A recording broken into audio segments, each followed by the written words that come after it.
Hello everyone. A very good namaskar to all of you. I hope you all are doing great. Guys, आज मैं आई हूँ CA Foundation Paper 2 Business Laws की RTP discuss करने के लिए. I'll be just covering the business laws section. And आप लोग का preparation for every subject will be going very well. You guys are doing lot of hard work. And just trust yourself, believe in yourself guys that you're going to get very good marks in the examination. Just keep on doing your part. अच्छा business laws में 5 acts है बेटा and I am assuming that in पांचों acts को आपने अच्छे से concept clarity learning and revision कर लिया है. अब आपको एक फिनिशिंग टच की जरूरत है. वो फिनिशिंग टच आएगा by solving the RTPs, the MTPs, the past examination questions which are provided by our respective institute. अच्छा आरटीपी इतना इंपॉर्टेंट क्यों होता है? आरटीपी में ना बेटा institute good amount of questions देता है जो ऑलमोस्ट एवरी चैप्टर को कवर करते हैं. एंड आप ऑब्जर्व करोगे आफ्टर सॉल्विंग इट दैट आपका चैप्टर के कॉन्सेप्ट्स और स्ट्रांग हो गए. तो हमें इस चीज़ को सॉल्व करना, इस चीज़ को इंपॉर्टेंस देना बहुत ज़रूरी है. And eight the same time most likely institute इसमें से पेपर भी डाल सकता है. सो देरी किस बात की है, let's get started. You know after doing this RTP you will realize that हमने हर एक सेक्शन, हर एक कॉन्सेप्ट बहुत अच्छे से क्लास में डिटेल में ही डिस्कस किया हुआ है. It will actually help you gain that confidence that yes आप पेपर बहुत अच्छा करने वाले हो, you are going to perform the paper very well. So it's actually time to test your knowledge and start करते हैं. इंस्टीट्यूट ने हमसे पहला क्वेश्चन आरटीपी में क्या पूछा है.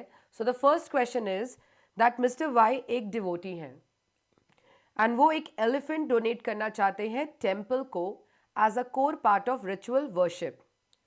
एंड इस चीज़ के लिए इन्होंने कांटेक्ट किसको किया? इन्होंने कांटेक्ट किया मिस्टर एक्स को जो अपना एलिफेंट बेचना चाहते हैं. So finally mister X contracted with mister Y to sell his elephant for ₹20 lakhs. तो फाइनली हुआ क्या डील? मिस्टर एक्स ने मिस्टर वाई को अपना एलिफेंट बेचने का डील किया एंड बदले में मिस्टर वाई कितना देने वाले थे? 20 लाख रुपीज़ देने वाले थे. अभी हुआ क्या? that both were unaware that elephant was dead a day before the agreement. तो जिस दिन एग्रीमेंट कर रहे थे मिस्टर एक्स एंड वाई, दोनों को ही नहीं पता था कि उससे एक दिन पहले ही एलिफेंट की ऑलरेडी डेथ हो चुकी है. That means the subject matter is not in existence any more at the time of making the agreement. अब इंस्टीट्यूट आपसे पूछ रहा है referring to the provisions of the Indian Contract Act explain whether it is a void, voidable और a valid contract. सो सबसे पहले हमने क्या सीखा हुआ है लॉ में? दैट जब दो पार्टीज आपस में एग्रीमेंट कर रही हैं एक ऐसे सब्जेक्ट मैटर को लेकर जो कि एग्जिस्टेंस में ही नहीं है eight the time of making the agreement, तो वो एग्रीमेंट शुरू से ही क्या है? वॉइड एब इनिशियो है. क्या वो कभी कॉन्ट्रैक्ट बना? The answer is no. ये शुरू से ही क्या रहेगा? वॉइड एग्रीमेंट रहेगा. हमने ये पढ़ा भी हुआ था. ये देखिए कि an agreement which is not enforceable by law, जो एनफोर्सिएबल बाय लॉ नहीं है इन एग्रीमेंट, जो invalid from the very beginning है, वो क्या होता है? That is void agreement. In Latin language में से क्या बोलते हैं? वॉइड एब इनिशियो बोलते हैं. दैट इज शुरू से ही गलत. लेकिन इंस्टीट्यूट पूछ रहा है कि क्या मैं इसको वैलिड कॉन्ट्रैक्ट बोलूं, वॉइडेबल बोलूं कि वॉइड बोलूं? तो हमें तो आंसर इस हिसाब से देना पड़ेगा. तो वैलिड कॉन्ट्रैक्ट, पहले वैलिड कॉन्ट्रैक्ट पे चलते हैं. क्या ये वैलिड कॉन्ट्रैक्ट है? तो no, because it is not enforceable by law. And contract की सबसे बड़ी रिक्वायरमेंट क्या होती है? एग्रीमेंट के साथ साथ एनफोर्सेबिलिटी बाय लॉ भी होनी चाहिए. तो ये वैलिड कॉन्ट्रैक्ट नहीं है, तो पहला ऑप्शन कैंसिल हो गया. सेकेंड ऑप्शन की बात करते हैं. क्या ये वॉइडेबल कॉन्ट्रैक्ट है? The answer is again no. आप बोलोगे क्यों मैम? क्योंकि बेटा हमने क्या सीखा था? दैट वॉइडेबल ऑप्शन कब एक्सरसाइज होता है? जब पार्टीज का कंसेंट फ्री नहीं होता है. when it is caused by coercion, undue influence, fraud or misrepresentation, तब आप voidable option exercise कर सकते हो. तो second option भी हट गया. तो बचा क्या? तो आप लिखोगे it is a void contract. लेकिन इंस्टीट्यूट ने अपने आरटीपी में देखो क्लैरिफिकेशन भी दिया हुआ है that here the term contract shall be understood as an agreement. Now coming to the second question जो इंस्टीट्यूट ने हमसे पूछा, बहुत ही अच्छा क्वेश्चन है, वेरी इजी एक्चुअली. वो पूछ रहे in the light of provisions of the Indian Contract Act 1872 answer the following. तो दो सिचुएशंस दिए इंडियन कॉन्ट्रैक्ट एक्ट के हिसाब से हमने इसको आंसर करना है. पहला question, a student was induced by his teacher to sell his brand new bike to the latter at a price less than the purchase price to secure more marks in the examination. तो अभी तक का story क्या है कि एक student को एक टीचर ने इंड्यूस किया कि स्टूडेंट अपना ब्रांड न्यू बाइक टीचर को बेच दे at less than the purchase price so that he can score more marks in the examination. And बेचारे स्टूडेंट ने क्या किया, बाइक बेच दी, जैसा टीचर ने बोला वैसा उसने कर दिया. However the father of the student, that is जो पिताजी थे बेटे के, उन्होंने बोला कि नहीं तुम अपने टीचर को स्यू करो. अब क्वेश्चन इंस्टीट्यूट पूछ रहा है क्या स्टूडेंट टीचर को स्यू कर सकता है, पहली बात. एंड दूसरी बात इंस्टीट्यूट आपसे पूछ रहा है कि अगर स्यू कर सकता है तो किन ग्राउंड्स पे करेगा, दूसरी बात. तो हमने क्या सीखा हुआ है, जब एक व्यक्ति दूसरे व्यक्ति को mental pressure they, moral pressure they, that is it is the case of undue influence. Very good. तो यस, स्यू कर सकता है. एंड स्यू करने के बाद किन ग्राउंड्स पे करेगा, the reason is undue influence के ग्राउंड पे करेगा. अच्छा, पता कैसे चला कि अनड्यू इन्फ्लुएंस है? तो देखो, याद करो, हमने सीखा था, I will take you to my chart. ये देखो, हमने अनड्यू इन्फ्लुएंस पढ़ा था, राइट बेटा? And undue influence was section number 16 if you remember of the Indian Contract Act 1872. और हमने माना था कि कब हम मानेंगे अनड्यू इन्फ्लुएंस है, जब तीन बातें पूरी हो. पहली बात, कुछ रिलेशन एग्जिस्ट करना चाहिए बिटवीन द पार्टीज. दूसरी बात, एक पार्टी डोमिनेट कर रही है the will of another. And तीसरी बात, दैट जो पार्टी डोमिनेट कर रही है वो अनफेयर एडवांटेज उठा रही है सामने वाले का. तो क्या तीनों कंडीशंस यहां पर स्टूडेंट एंड टीचर के बीच में पूरी हो रही है? The answer is yes. पहला, yes there is a teacher student relationship existing at the time जब कॉन्ट्रैक्ट हो रहा था. दूसरा, teacher is in a dominant position and he is dominating the will of the student. And तीसरा, yes teacher नाजायज फायदा उठाकर उसकी brand new bike less than the purchase price में खरीद रहा है. क्योंकि ये तीनों कंडीशंस फुलफिल होती हैं, ये क्या बन जाएगा, अनड्यू इन्फ्लुएंस का केस बन जाएगा. एंड क्या ये वॉइडेबल ऑप्शन एक्सरसाइज कर सकता है? Yes, a student is having an option to exercise his voidable, and वो वॉइडेबल कॉन्ट्रैक्ट का ऑप्शन एक्सरसाइज करके इसको कोर्ट में जब प्रूव कर देगा तो कोर्ट इसको क्या डिक्लेयर कर देगा, void contract. So very good. Coming to another question. Another question institute ने आपको बहुत सिंपल दिया है. उन्होंने सिंपली बोला, give the circumstances as to when vindictive or exemplary damages may be awarded for breach of contract. तो कह रहे ऐसे circumstances, that is situations बताओ कब vindictive और exemplary damages हमें पे करने होते हैं. What were vindictive and exemplary damages? Do you remember? आप recall कर पा रहे हो? हमने ये पढ़ा था suits for damages में, section number 73, compensation for loss or damage caused by the breach of contract. And उसमें हमें एक टाइप का डैमेज पड़ा था, विंडिक्टिव, एग्जेम्पलरी और प्यूनिटिव डैमेज. एंड इसका मतलब क्या होता था, टू सेट एन एग्जाम्पल कि फ्यूचर में कोई और किसी के साथ ऐसे ना करे, इस वजह से डैमेजेस अवॉर्ड किए थे. दो ही केसेस में ये डैमेजेस अवॉर्ड होते थे. One was when you do the contract to marry and then you breach it, that is breach of contract to marry. And second case is when the banker does the wrongful dishonour of a cheque. दोनों ही cases में हमने पढ़ा था the vindictive और exemplary damages are awarded. Let me show you, हमने कहाँ पढ़ा था ये.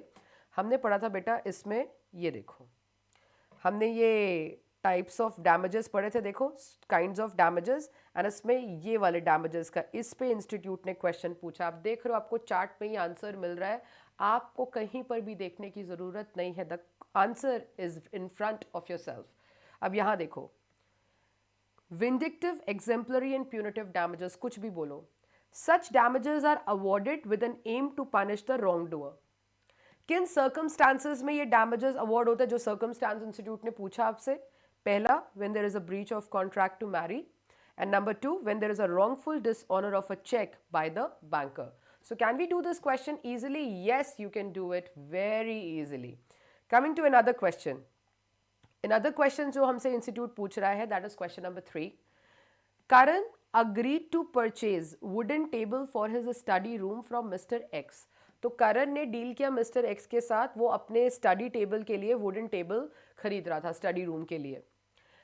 Table was in good condition and was examined by Karan before purchasing. तो करण ने as an ordinary due diligence पूरा दिखाया, उसने पूरा टेबल को एग्जामिन किया और उसको टेबल गुड कंडीशन में लगा. He found no defects in it and उसने 20,000 रुपये पे कर दिए उस टेबल के लिए. लेटर ऑन क्या हुआ? It was found that one leg of the table is broken and Mr. X has pasted the wood and tried to hide the defects in the table. Very good. Not very good actually. Very bad Mr. X. Mr. X, आपने क्या किया? आपने जो है one leg टूटा हुआ था, आपने उसको पेस्ट करने की कोशिश की और आपने उसको हाइड करने की कोशिश की उस डिफेक्ट को, एंड ये डिफेक्ट बहुत बड़ा है. Can Karan return the table and claim the amount back? What do you think? क्या करण रिटर्न कर सकता है टेबल को और क्या अमाउंट वापस ले सकता है? आपको इंडियन कॉन्ट्रैक्ट एक्ट के हिसाब से इसका आंसर देना है. तो व्हाट डू यू थिंक? क्या मिस्टर एक्स ने करण के साथ कुछ गलत किया? अरे यस भाई साहब, मिस्टर एक्स ने करण के साथ फ्रॉड किया है, धोखा दिया उसको. यस. कौन से सेक्शन में दिया है? Section number 17 of the Indian Contract Act 1872 में. एंड कौन से प्रोविजन के अंदर दिया है? Active concealment. And what was active concealment? जब आप किसी से कुछ छुपाते हो. अब वहां पर करण ने अपना रीजनेबल एग्जामिनेशन किया, फिर भी उसको नहीं पता चला, तो करण ने अपना duty as a ordinary due diligence उसने दिया. यस, उसने पूरा रीजनेबल एग्जामिनेशन किया, लेकिन ये क्या था? हिडन डिफेक्ट था, लेटेंट डिफेक्ट था जो नहीं पता चला. क्या अब मिस्टर एक्स को स्यू किया जाएगा by the Karan for the fraud? The answer is yes. Can he cancel the contract? The answer is yes. Can he claim his amount back? The answer is yes. हमने ये सारी बातें देखो यहां पर पढ़ी है. क्वेश्चन नंबर 3, ये देखो फ्रॉड का केस. बेटा हमने सेक्शन नंबर 17 पढ़ा था ना, फ्रॉड की डेफिनेशन कहाँ से स्टार्ट होती थी? मीन्स एंड इंक्लूड से होती थी. एंड उसमें ये वाले पॉइंट के ऊपर इंस्टीट्यूट ने आपसे क्वेश्चन पूछा है. Active concealment of facts by one having knowledge और बिलीफ ऑफ द फैक्ट. तो जिसको जो बोल रहा था कि table is absolutely in good condition, उसको पता था कि वो झूठ बोल रहा है.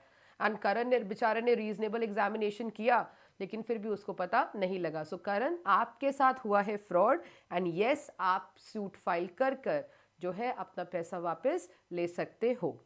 Coming to another question, question number 4 guys. Question number 4 क्या कह रहा है? What will be rights with the promisor in the following cases? Explain with reasons. तो सबसे पहला क्वेश्चन पूछ रहे हैं that mister X had promised to bring back mister Y to life again. पहले तो क्वेश्चन सुन के ही हंसी आती है. क्या कोई मरे हुए इंसान को जिंदा कर सकता है? The answer is no. क्या कभी भी मरा हुआ इंसान जिंदा हो सकता है? The answer is no. It is impossible to perform. अच्छा, जब डील हुआ था तब क्या पॉसिबल टू परफॉर्म था? नो, तब भी पॉसिबल टू परफॉर्म नहीं था. तो क्या ये शुरू से ही इम्पॉसिबल है? यस. कैन आई से it is initial impossibility? Yes, it is initial impossibility. And देखा जाए तो ये कभी कॉन्ट्रैक्ट बना ही नहीं है. Void ab initio, that is void agreement है. And what is the reason behind this void agreement? That is initial impossibility. Coming to another question. A agreed to sell 50 kgs of apple to B. The loaded truck left for delivery on 15th of March, but due to riots in between, reached A on 19th March. तो A और B का contract हुआ था 50 kgs of Apple खरीदने का और बेचने का. अब क्या हुआ? Truck left on 15th of March, लेकिन राइट्स हो गए इन बिटवीन, जिसकी वजह से ट्रक टाइम पे नहीं पहुंच पाया और ट्रक A के पास कब पहुंचा? 19th ऑफ मार्च को.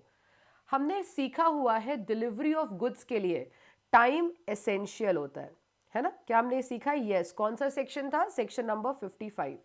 तो यस, डिलीवरी ऑफ गुड्स के लिए टाइम एसेंस होता है. एंड क्योंकि delivery of goods on time नहीं हुई है, तो अब एप्पल पेरिशेबल गुड्स होते हुए क्या उस स्टेट पे होंगे जिस स्टेट में वो 15 मार्च को होते? The answer is no. 19 मार्च तक एप्पल्स का क्या हो गया? एप्पल्स रॉटन हो गए हैं. तो क्या अब ये परफॉर्म होगा? The answer is no. Time is in essence of this contract. As by the time apples reached B, they were already rotten. The contract is discharged. क्यों? Because of the destruction of the subject matter of contract. And इस पे provision कौन सा लगेगा? Time and essence of contract. हमने ये भी किया हुआ था, मैं आपको दिखाती हूँ. ये देखो, Time and essence of contract, section number 55. उसमें हमने ये देखो, delivery of goods and services के लिए टाइम एसेंशियल होता है. तो इस वजह से क्योंकि टाइम एसेंशियल था डिलीवरी ऑफ गुड्स के लिए एंड टाइमली परफॉर्म नहीं हुआ, the contract is discharge due to destruction of the subject matter. अब हम करते हैं नेक्स्ट क्वेश्चन जो हमसे इंस्टीट्यूट ने पूछा है। An artist promise to paint on the fix date for a fixed amount of remuneration but met with an accident and lost his both hands. तो एक आर्टिस्ट है, उसने प्रॉमिस किया एक व्यक्ति को कि वो उसके लिए पेंट करेगा for a fixed amount of remuneration, लेकिन उसका एक्सीडेंट हो गया उस पिक्चर को पेंट करने से पहले ही, जिसकी वजह से he lost both his hands. तो क्या अब ये परफॉर्म हो सकता है?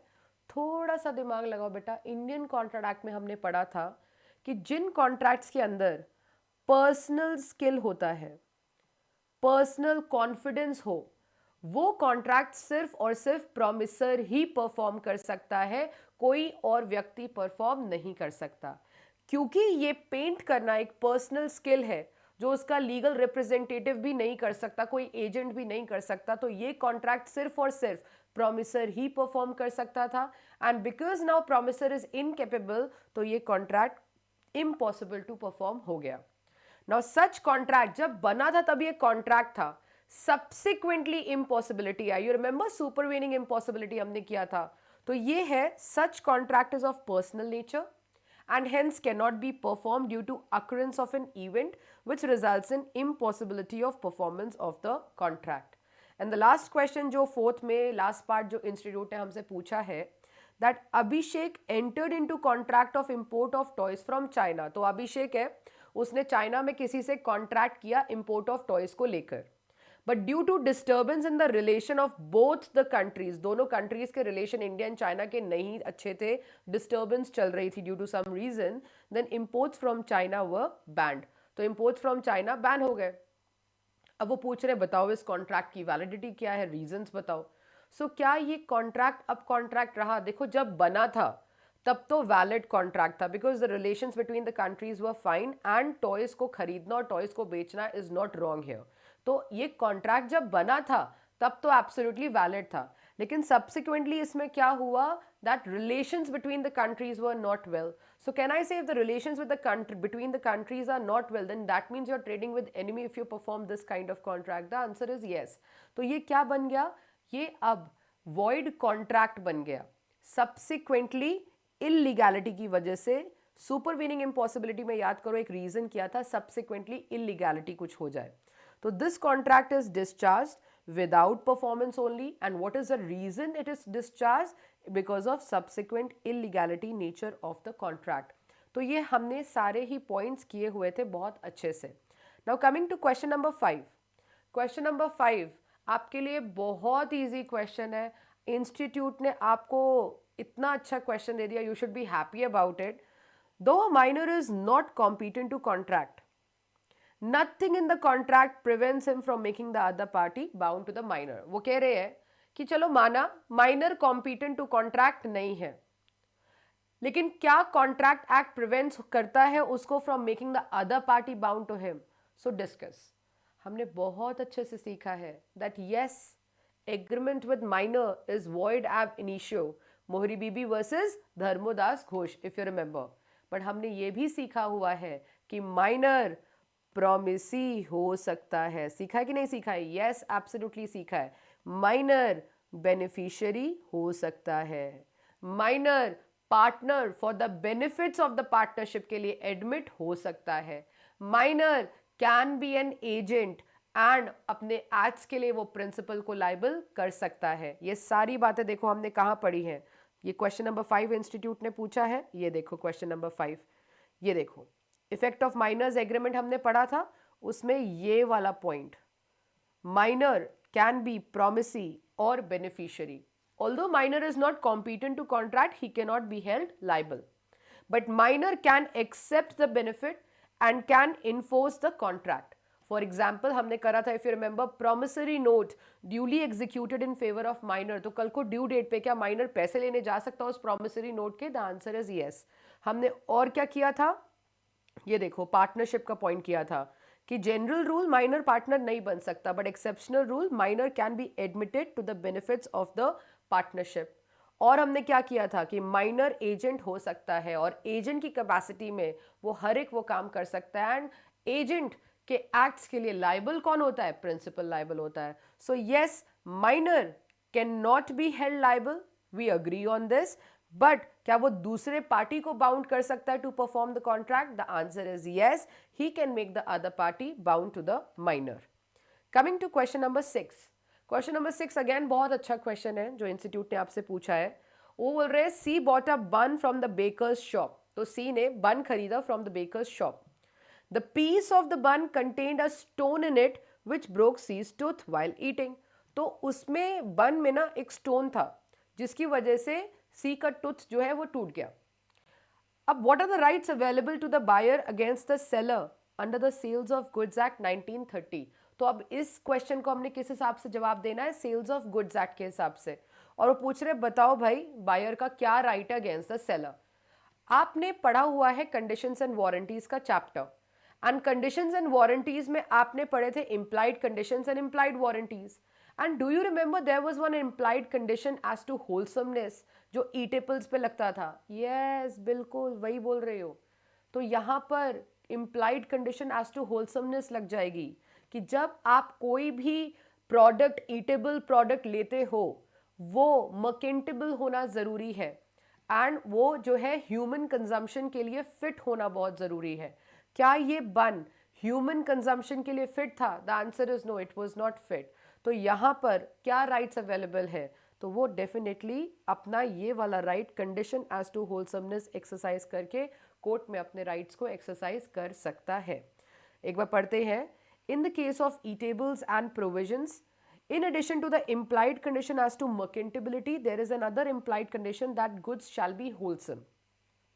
Thus, C could recover damages in the light of violation of the said condition as regards to the consumption of goods. एक बार पढ़ते भी हैं, हमने ये कहाँ पर किया था?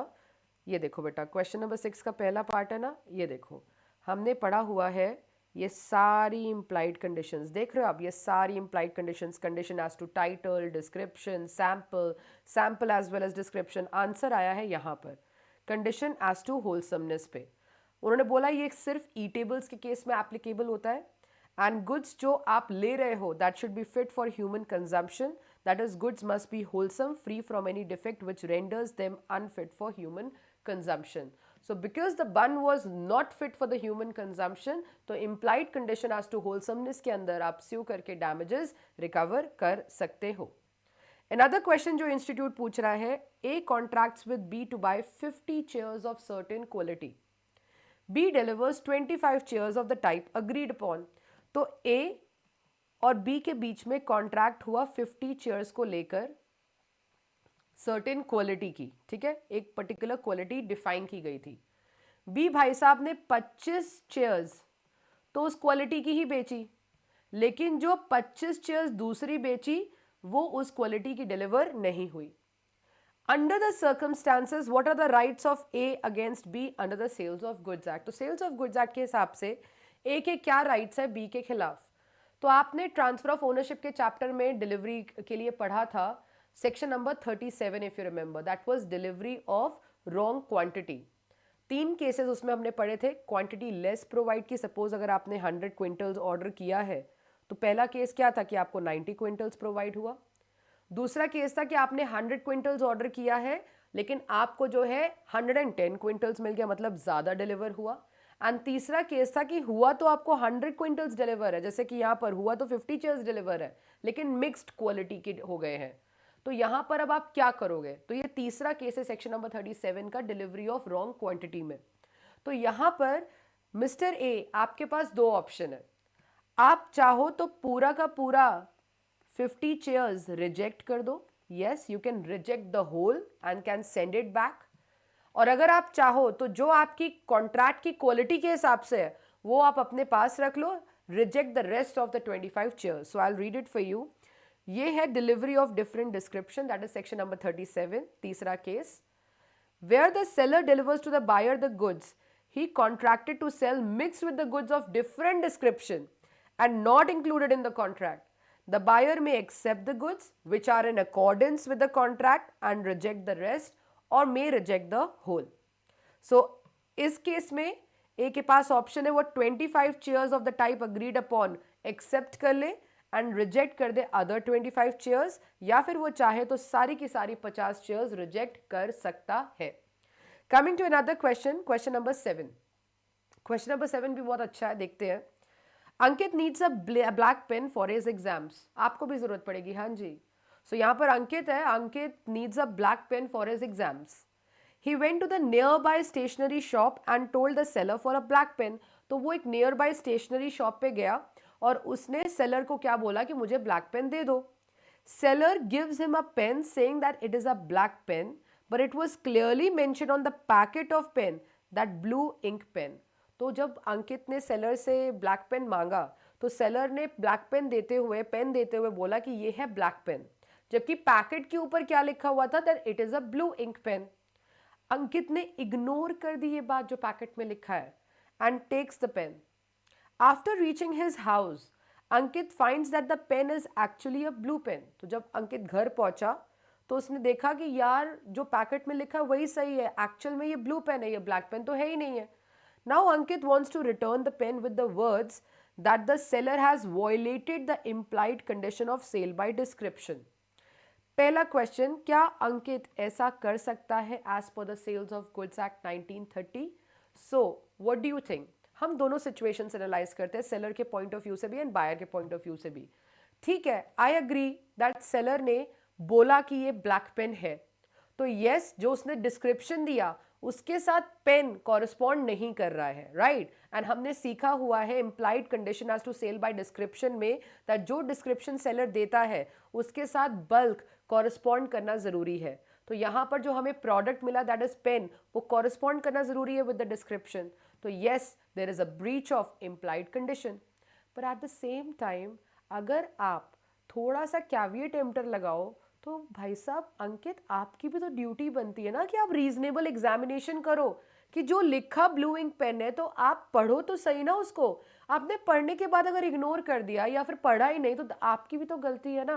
तो इस केस में सैडली अंकित आपको क्या करना पड़ेगा, आपके ऊपर कैविएट एम्प्टर लग जाएगा बेटा, and Ankit can not return the pen.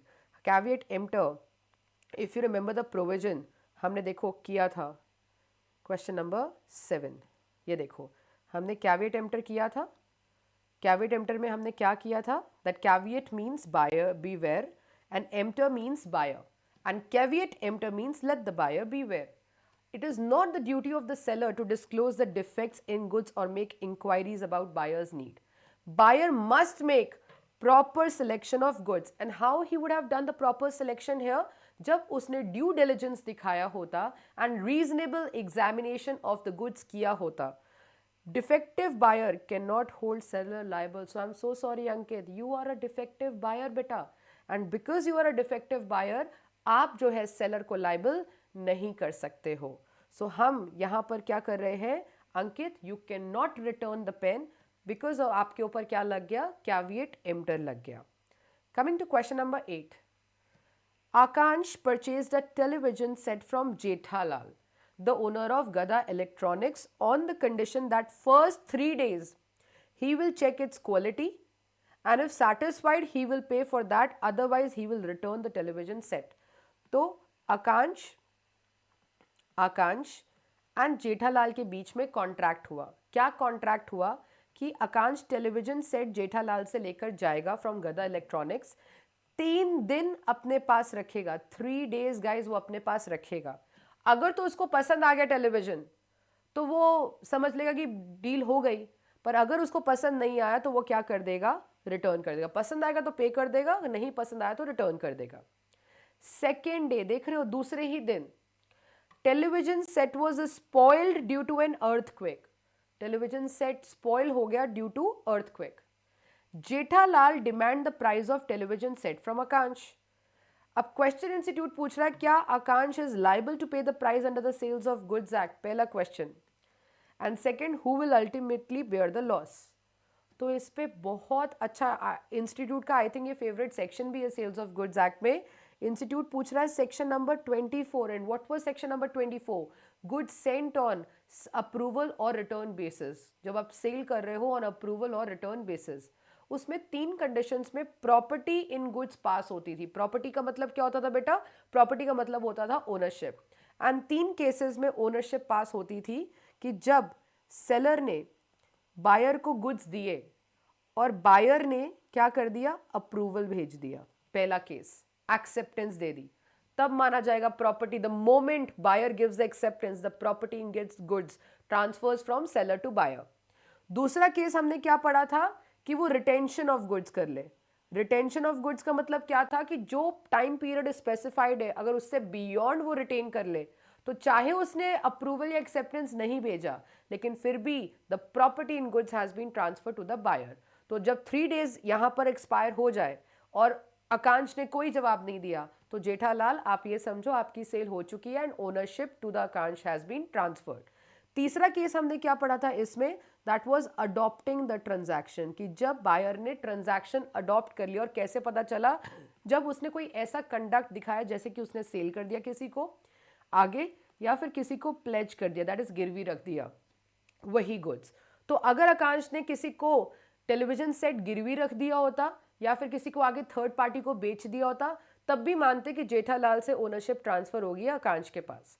लेकिन अब देखो ना, 3 दिन का टाइम था, दूसरे दिन ही टेलीविजन अर्थक्वेक की वजह से टूट गया। अब my question to you is, क्या इन तीनों में से कोई प्रोविजन लगता है? The answer is no.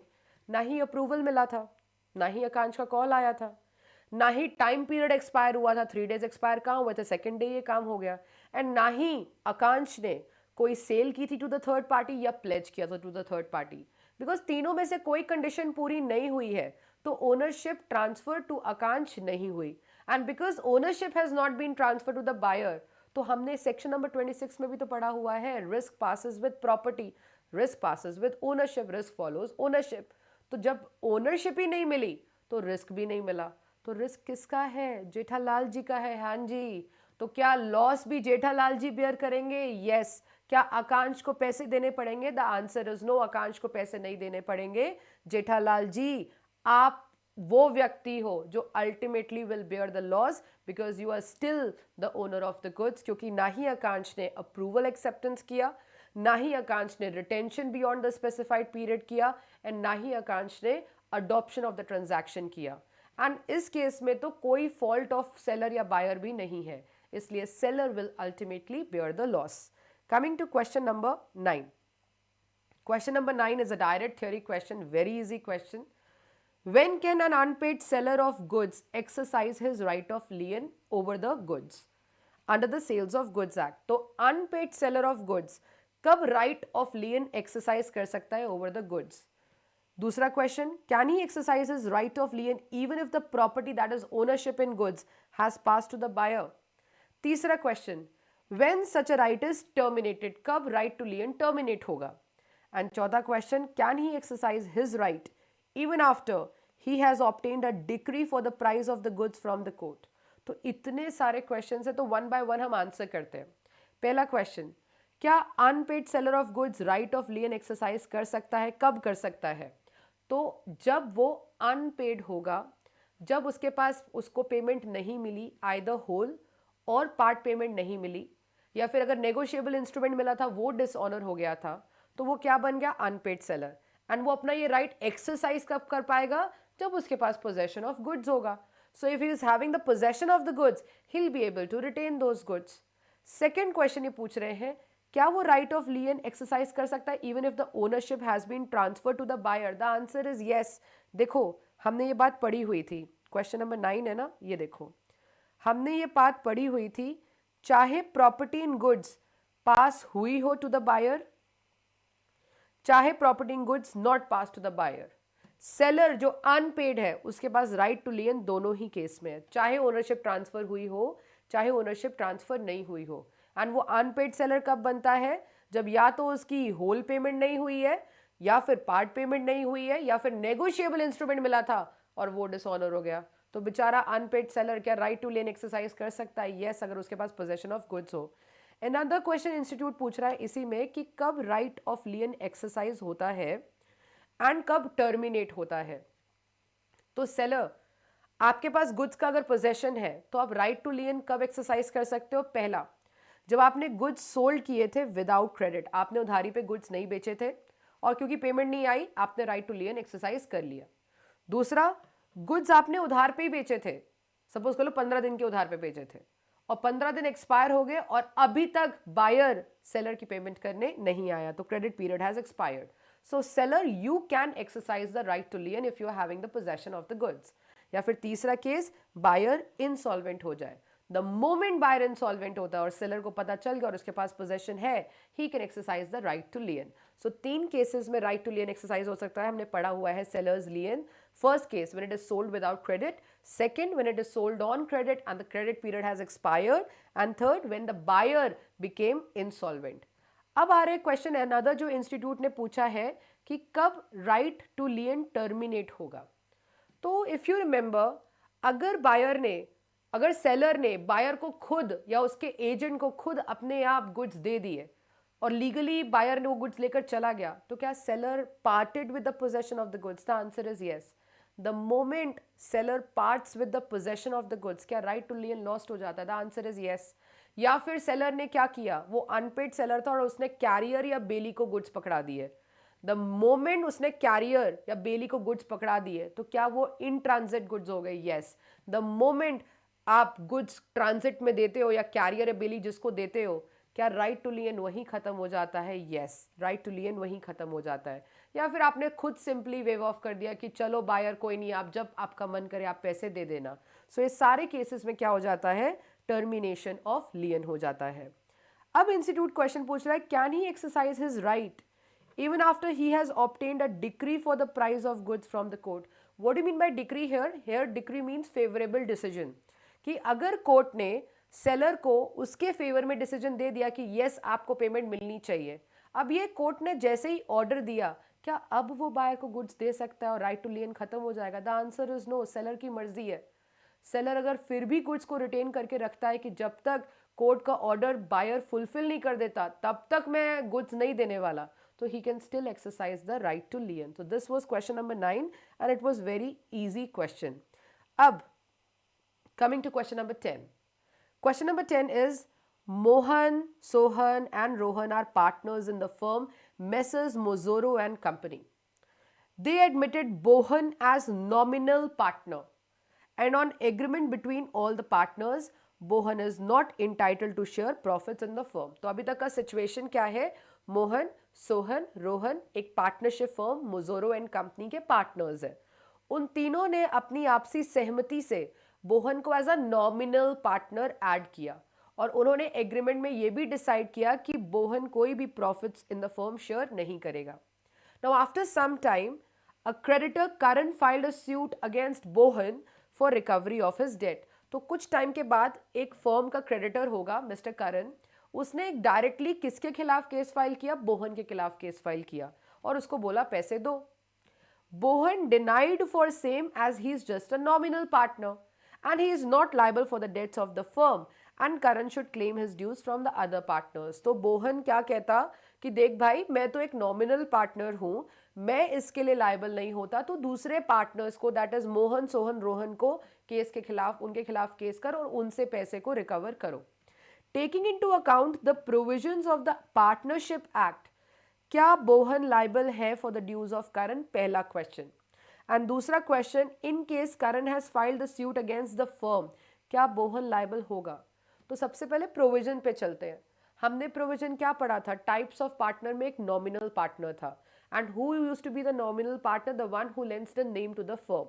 तो वो कोई कैपिटल नहीं लाता, वो प्रॉफिट्स एंड लॉसेस नहीं शेयर करता है, लेकिन क्या वो लाइबल होता है towards the third party? The answer is yes, he is liable towards the third party. And कब उसका लाइबिलिटी फिनिश होगा? जिस दिन वो पार्टनरशिप छोड़ेगा और पब्लिक नोटिस दे देगा that I am getting retired from this firm. तो जब तक पब्लिक नोटिस नहीं देगा तब तक ही will be held out as a partner only. तो यहां पर कमिंग टू फर्स्ट क्वेश्चन, क्या बोहन लाइबल होगा? The answer is yes. Karan ने अगर सिर्फ बोहन को स्यू किया है तो पार्टनर्स की लाइबिलिटी जॉइंट एंड सेवरल होती है and Bohn being the nominal partner, yes he will be liable towards the third party. और अगर दूसरे क्वेश्चन में करण ने अगर फर्म के खिलाफ केस फाइल किया है, क्या तब बोहन लाइबल है? Yes, along with Mohan, Sohan, Rohan and Bohn, all these partners will be held liable. किस प्रोविजन के अंदर मैं ये बात कर रही हूँ? मैं प्रोविजन ये वाले के अंदर बात कर रही हूँ. ये देखो, हमने टाइप्स ऑफ पार्टनर पढ़ा था ना बेटा, उसमें हमने नॉमिनल पार्टनर पढ़ा था. ये देखो, the one who lends his name to the firm, जिसको कोई इंटरेस्ट इन द फर्म नहीं होता है, कोई कैपिटल नहीं लाता, कोई बिजनेस में पार्टिसिपेशन नहीं है, प्रॉफिट्स नहीं शेयर करता, लेकिन क्या वो liable to the third parties होगा? यस। एंड कब वो लाइबल नहीं होगा? जब वो फर्म को छोड़ रहा है और पब्लिक नोटिस दे दे। तो बहुत ईजी था, आप देख रहे हो हर एक चीज चार्ट में है। आपके लिए आरटीपी बहुत easy and you will be able to perform it. Coming to question number 11। Question number 11 क्या कह रहा है? A, B and C are partners in Messrs ABC and Company. The firm has decided to purchase a machine from Messrs Element and Company. Before A and B purchased the machine, C died. The machine was purchased, but thereafter A and B became insolvent and the firm was unable to pay for machine. Explain, would the estate of C liable for the dues of Messrs Element and Company? तो अभी तक का situation क्या है? ए, B and सी तीनों partners हैं messrs ABC and company के। उनकी फर्म ने डिसाइड किया कि वो एलिमेंट एंड कंपनी से एक मशीन लेंगे। जब ए एंड बी परचेज करने जा रहे थे मशीन, उससे पहले ही सी की डेथ हो चुकी थी। अब जो मशीन परचेज करने के बाद ए एंड बी इंसॉल्वेंट हो गए। अब जो एलिमेंट एंड कंपनी है वो स्यू करना चाहती है सी को, मतलब सी के एस्टेट से पैसा रिकवर करना चाहती है। क्या वो सी के एस्टेट से पैसा रिकवर कर सकते हैं? अरे सेक्शन नंबर 35 याद करो, हमने पढ़ा था डेथ ऑफ अ पार्टनर।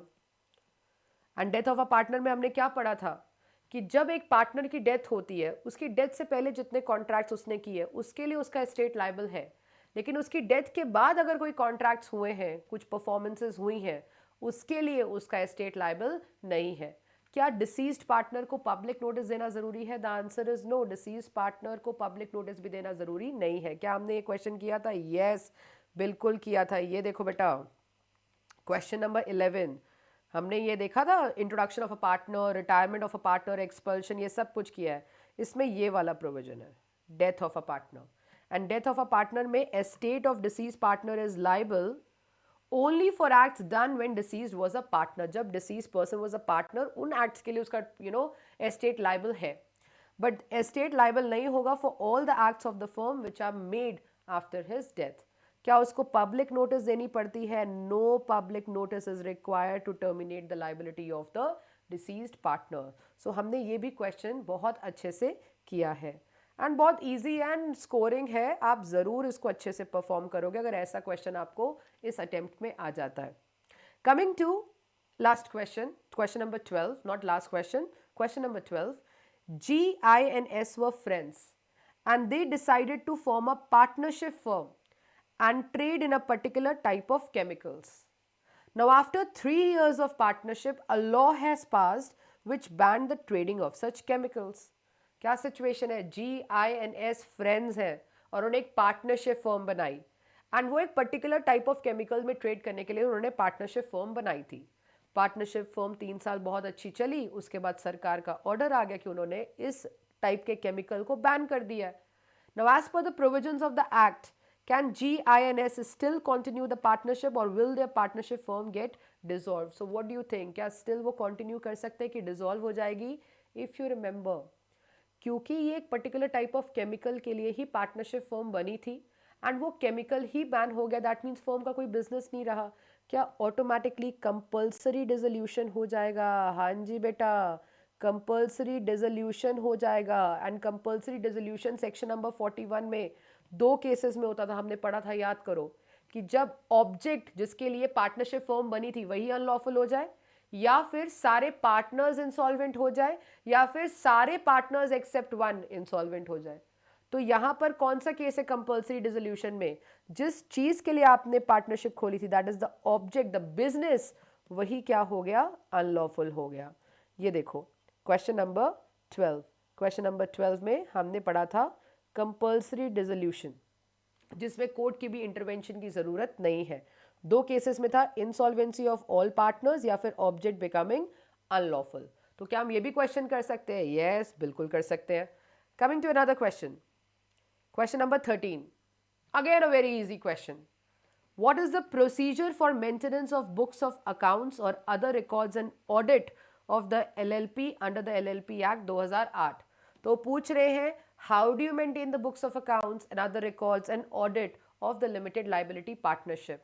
तो इस पे यू रिमेंबर सेक्शन नंबर 34 लग जाएगा। 34 एंड 35 वाज फाइनेंशियल डिस्क्लोजर्स। तो ये देखो कौन से प्रोविजन की मैं बात कर रही हूँ, इसकी बात कर रही हूँ। हमने सेक्शन नंबर 34 पढ़ा था बुक्स ऑफ अकाउंट्स, एंड हमने क्या सीखा था, every LLP shall maintain proper books of accounts. हर साल के कैश बेसिस या एक्रूअल बेसिस पे बन सकता है, double entry system of accounting होना चाहिए, रजिस्टर्ड ऑफिस में आप ये रजिस्टर, ये जो बुक्स ऑफ अकाउंट्स है मेंटेन करके रखोगे। एंड आपको statement of accounts and solvency बनानी पड़ती है। कितने टाइम में बनानी पड़ती है? With in the period of 6 months from the end of financial year.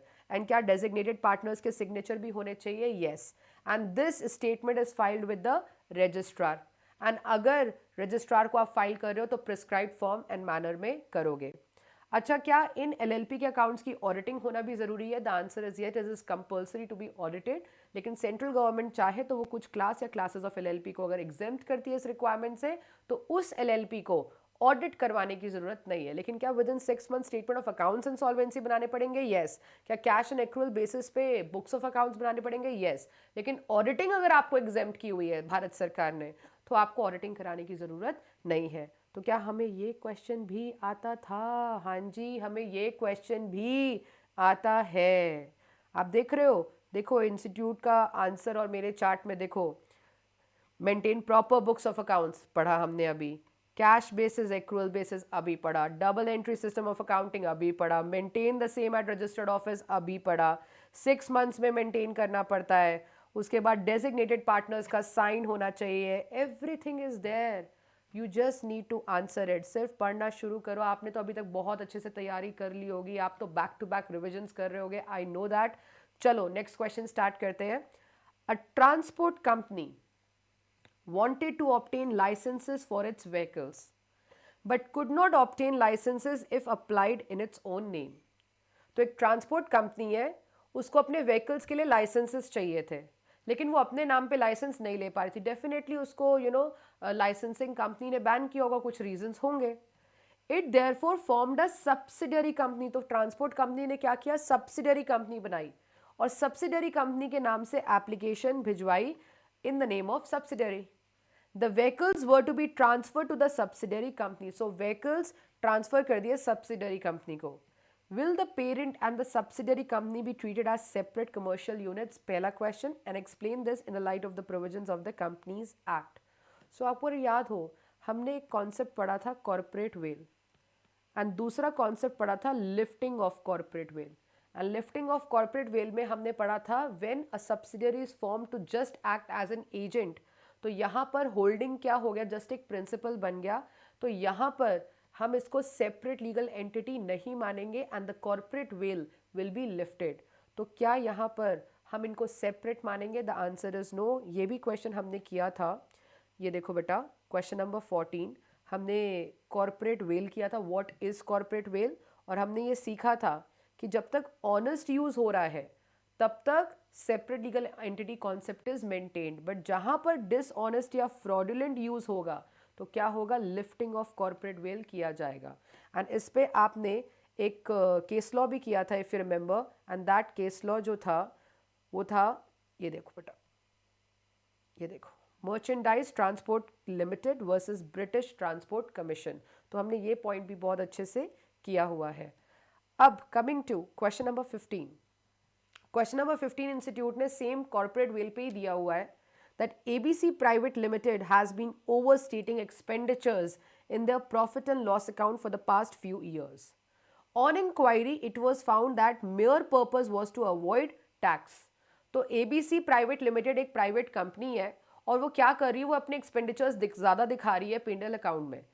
ये क्यों कर रही है? उनका सिर्फ और सिर्फ पर्पस है टैक्स को अवॉइड करना, उनका कोई फ्रॉडुलेंट इंटेंशन नहीं है। Should the corporate well of the company be lifted? Kindly justify.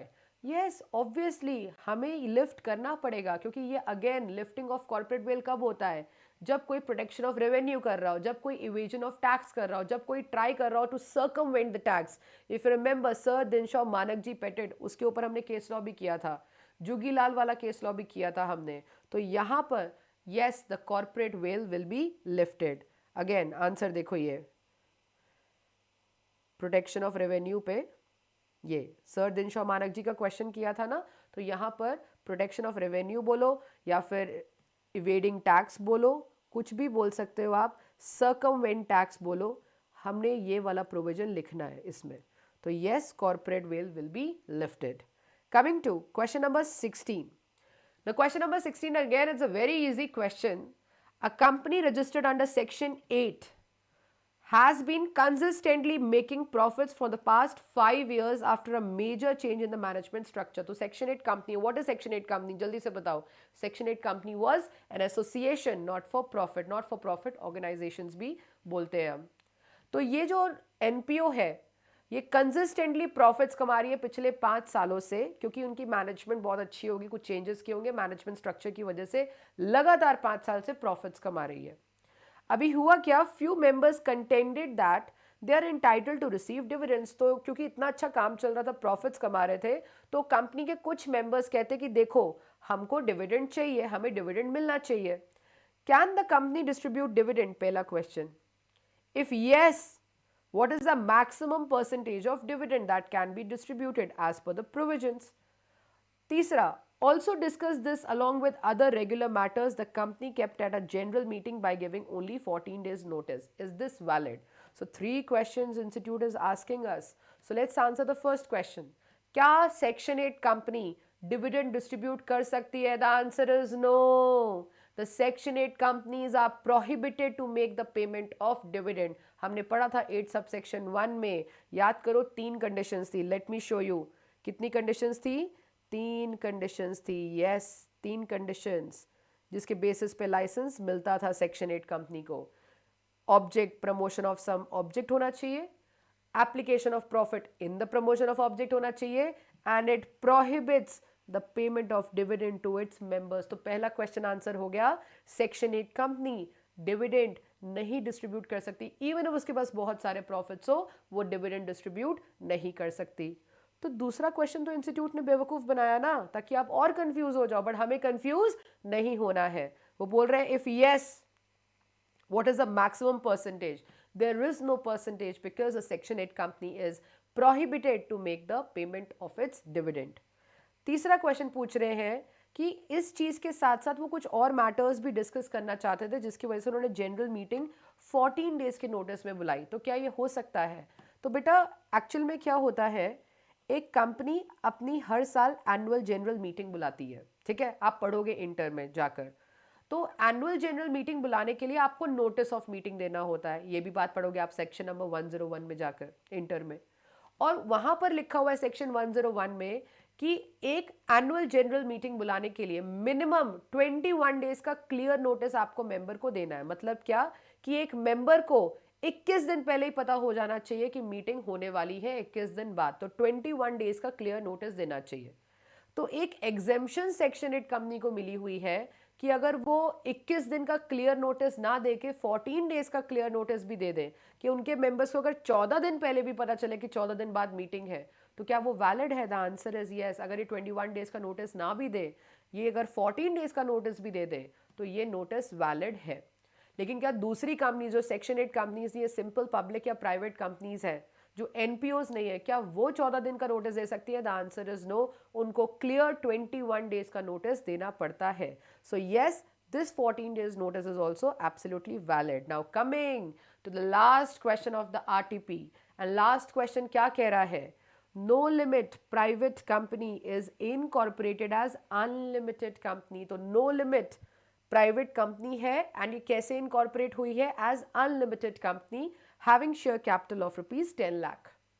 Now one of its creditors, Mr. Samuel, filed a suit against a shareholder, Mr. Innocent, for recovery of his debt against No Limit Private Company. तो Samuel एक creditor है और उसने mister innocent जो इस no limit private company का share holder है, उसके खिलाफ केस फाइल किया for the recovery of the date.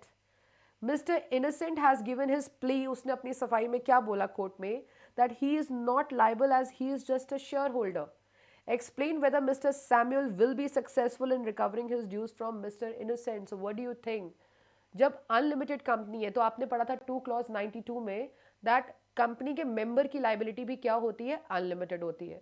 लेकिन बहुत अच्छे से सीखा था हमने, during the life time of the company members liability is limited. Eight the time of wind up, जब ऑफिशियल लिक्विडेटर हायर होगा, तब मेंबर की लाइबिलिटी क्या हो जाएगी, अनलिमिटेड। बट हमने ये भी तो सीखा था, तब भी क्रेडिटर पैसे मांगने शेयर होल्डर से नहीं जा सकता है। कौन पैसे मांगेगा शेयर होल्डर से, कंपनी का ऑफिशियल लिक्विडेटर कंपनी के बिहाफ पे शेयर होल्डर से पैसे मांगेगा। सो क्या मिस्टर सैमुअल सक्सेसफुल होंगे मिस्टर इनोसेंट से पैसे लेने में? The answer is no. Mister Samuel company को स्यू करके पैसा ले सकते हैं, कंपनी का official liquidator innocent, mister innocent से पैसा ले सकते हैं, बट क्रेडिटर क्या डायरेक्टली शेयर होल्डर को स्यू करके पैसे ले सकता है? The answer is no. ये बात हमने कहाँ पढ़ी थी? ये देखो, ये बात हमने पढ़ी थी टाइप्स ऑफ कंपनीज में, जब हमने पढ़ा था अनलिमिटेड कंपनी। ये देखो कि मेंबर की liability in the company is unlimited and उसके पर्सनल एसेट्स भी जाएंगे, बट कभी जाएंगे? Only eight the time of wind up. During the life time member की लाइबिलिटी क्या होगी? लिमिटेड। वाइंड अप के टाइम पे मेंबर की लाइबिलिटी अनलिमिटेड। क्या क्रेडिटर कंपनी से डिमांड कर सकता है? यस, लेकिन क्या क्रेडिटर मेंबर से डिमांड कर सकता है? देख रहे हो, the answer is no. 2 clause 92 unlimited company. So क्या आप ये भी क्वेश्चन कर सकते हो? यस, आप ये भी क्वेश्चन बहुत इजीली कर सकते हो। So I will read it for you. On the basis of above, it can be said that Mr. Samuel cannot directly claim his dues against the company from Mr. Innocent, that is the shareholder of the company, even the company is an unlimited company. Mr. Innocent is liable up to his share capital. His unlimited liability will arise when official liquidator calls the members for their contribution towards the liabilities and debts of the company at the time of winding up of the company. So here हमने 17 questions की RTP key for our December attempt, and I'm pretty sure that at this point of time you all students are having a big smile on your face, क्योंकि हमने हर एक चीज़ बहुत अच्छे से concept wise, chart wise सब कुछ किया हुआ है। सो अभी सिर्फ बेटा क्या करना है? Keep on revising, just have that faith in your self, just have that belief in your self कि आप पेपर बहुत अच्छा करने वाले हो। आपको कोई भी डाउट हो, I am always available for you, so you can ask your doubts. Paper अच्छा करना है एंड पेपर बहुत अच्छा होने वाला है, इस बिलीव के साथ आप जाओ एंड रिविजन करते वक्त past year examination questions, all the mock test papers, all these RTPs, keep on answering that, keep on solving that। आपको उतना ही कॉन्फिडेंस आएगा, और जितना कॉन्फिडेंस आएगा पेपर उतना ही अच्छा होगा। टाइम मैनेजमेंट बहुत ध्यान से रखना। हमने टाइम मैनेजमेंट के ऊपर कितनी सारी बातें की है कि कितने टाइम में आपका पेपर पूरा होना चाहिए, इंग्लिश को कितना टाइम देना है, लॉ को कितना टाइम देना है, ये सारी चीज़ों को ध्यान रखते हुए आप अपना पेपर परफॉर्म करोगे। So I wish you good luck. आपको पेपर के लिए बेस्ट विशेस एंड आपका पेपर बहुत अच्छा होगा। Just trust yourself. नमस्कार एवरीवन।